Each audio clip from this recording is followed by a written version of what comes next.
Phone দিছে। জান, কেমন আছো? হ্যাঁ, আমি খুব তোমারে না দেখলে না আমার বুকটার মধ্যে দিক দিক তোমারে যদি আমি প্রকাশ্যে দেখাইতে পারতাম তাইলে তুমি বুঝতা। তোমার জন্য আমার বুকের মধ্যে সবসময় চিন চিন কইরা ব্যথা করে মন। জান, তুমি তাড়াতাড়ি আইসো। আইবা তো? হ্যালো জান, এই সকাল থেকে তোমার ফোনের অপেক্ষায় আমি বইয়া রইছি।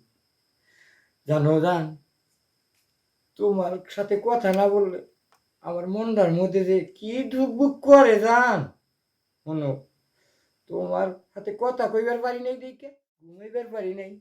আর কি করব জান, তুমি ফোনটা একটু খুইলে রাখো, আমি যেন তোমার সাথে সব সময়ই কথা কইবার পারি। ঠিক আছে জান? ভালো থাকো, ভালো থাকো। কথা কম না কে? রাগ করছো বুঝি? আসলে মনের থেকে এই যে ভালোবাসি তোমারে আমি বুঝলা থাকবার পারি না। এই জান, কথা কইছে জান, আমার খুব ভালো লাগতেছে। আজকে আমি ঘুমাইয়াও শান্তি পাবো জান।